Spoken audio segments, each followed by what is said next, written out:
سابق وزیراعظم عمران خان 9 مئی کے پرتشدد واقعات پر اپنے موقف سے پیچھے ہٹے ہیں یا وہیں ڈٹ کر کھڑے ہیں؟ آج انہوں نے جیل میں جو گفتگو کی ہے اس کے بعد یہ سوال ہر اس پاکستانی کے ذہن میں جسے ملکی سیاست میں دلچسپی ہے۔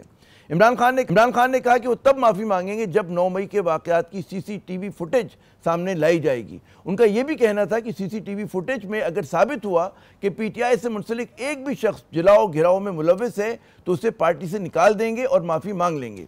ویسے انہوں نے یہ بھی کہا کہ D G I S P R کی طرح 9 مئی کے واقعات پر وہ بھی اپنے موقف پر قائم ہیں۔ انہوں نے کہا کہ وہ بھی 9 مئی کو معاف نہیں کریں گے کیونکہ ان کے لوگوں پر تشدد کیا گیا اور پارٹی کو الیکشن نہیں لڑنے دیا گیا۔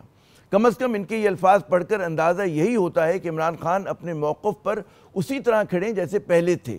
اس سے یہ بھی اندازہ ہوتا ہے کہ پاکستانی سیاست میں جو ڈیڈ لاک آ گیا ہے وہ بدستور موجود ہے اور پی ٹی آئی کی اسٹیبلشمنٹ کے درمیان روابط اور بات چیت کی جو قیاس آرائیاں بظاہر جو تھیں وہ مبالغہ آرائی پر مبنی تھیں۔ اگر ہمارا کوئی بھی بندہ یہ تنصیبات جلاتا نظر آ گیا تو عمران خان نے کہا میں معافی مانگوں گا۔ بہتر یہ ہوگا کہ آپ معافی مانگیں کیونکہ آپ کو پتہ ہے کہ یہ پی ٹی آئی کے لوگوں نے نہیں کیا، یہ تنصیبات کو انہوں نے آگ نہیں لگائی، تو یہ انہوں نے معافی کا فیصلہ کر لیا ہے۔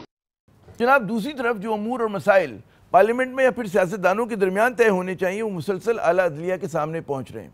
کیا اس بات کی نشاندہی نہیں کہ اس ملک کا پارلیمانی نظام اور اس سے وابستہ چہرے سامنے کے تضادات کا حل نکالنے میں بری طرح ناکام ہو گئے ہیں؟ کیا اس طرح کا کمزور، بے ثمر اور متنازع نظام پاکستان کو مشکلات سے نکال پائے گا؟ اور پھر ہم دیکھتے ہیں کہ جب اعلیٰ عدلیہ کوئی فیصلہ کرتی ہے تو پھر اکثر یہ بات حکمرانوں کو پسند نہیں آتی۔ نتیجتاً عدالت اور اس کے فیصلے پر عمل درآمد روکنے کے لیے قوانین ہی کو بدل دیا جاتا ہے اور معاملہ پھر عدالت میں پہنچ جاتا ہے اور یہ دائروں کا سفر جو ہے وہ جاری ہے۔ آج تحریک انصاف نے الیکشن ترمیمی ایکٹ سپریم کورٹ میں چیلنج کر دیا اور عدالت سے اسے کالعدم قرار دینے کی جو ہے انہوں نے درخواست کی ہے۔ اس کے ساتھ ساتھ یہ درخواست بھی کی گئی ہے کہ جی مخصوص نشستیں دیگر جماعتوں کو نہ دی جائیں، لیکن حکومت کی رائے کچھ اور ہے۔ جو قومی اسمبلی سے سینٹ سے ایکٹ منظور کیا گیا ہے الیکشن ایکٹ کی ترمیم، اس پہ بھی بات ہونی چاہیے کہ اس کا مقصد کیا تھا اور وہ قانون جو ہے جو بنایا گیا ہے وہ کس نظریے سے بنایا گیا ہے اور اس قانون کے بننے کے بعد اس کی کیا امپلیکیشنز ہوں گی، تو یہ تمام چیزیں مد نظر رہنی چاہیے۔ اور آج ہی الیکشن کمیشن آف پاکستان نے مخصوص نشستوں سے متعلق سپریم کورٹ کے فیصلے پر نظر ثانی درخواست دائر کر دی ہے۔ یعنی معاملات سلجھنے کے بجائے مزید الجھ رہے ہیں اور حکمراں اشرافیہ پاکستان کی گاڑی کو ایسی بند گلی میں لے کر آ گئی جس سے باہر نکلنے کا کوئی راستہ جو ہے وہ ہمیں دکھائی نہیں دے رہا۔ الیکشن ایکٹ میں جلد بازی سے کی گئی جو ترمیم ہے اس نے پاکستانی سیاست کی فضا کو جو ہے مزید مقدر کر دیا ہے اور کئی قانون داں اور تجزیہ نگار ایک مرتبہ پھر اعلیٰ عدلیہ اور حکومت کو ایک دوسرے کے مد مقابل دیکھ رہے ہیں۔ حکومت اس وقت سیاسی اختلاف سے گتم گتا ہے۔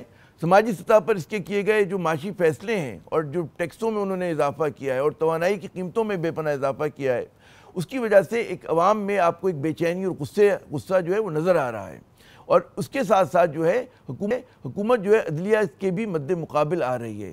یعنی تضادات جو ہیں وہ حل ہونے کے بجائے خوفناک طریقے سے تیز ہو رہے ہیں۔ سابق وزیراعظم اور عوام پاکستان پارٹی کے رہنما شاہد خاقان عباسی کے مطابق عوام کی رائے کو دبائیں گے تو وہی ہوگا جو بنگلہ دیش میں ہوا۔ ان کا کہنا تھا کہ وہ سیاسی ماحول بنگلہ دیش کی طرف جاتے دیکھ رہے ہیں۔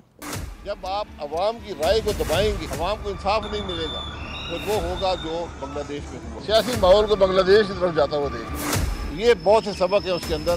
کل اگر نوجوان سڑک پر آ گیا اپنی ناانصافی کے خلاف، روزگار کے مواقع نہ ملنے کے خلاف، ملک میں ہر قسم کے عدم استحکام کے خلاف، تو آپ کیا کریں گے؟ ادھر جماعت اسلامی کا مہنگائی مخالف دھرنا جو ہے وہ 13ویں روز میں داخل ہو گیا ہے۔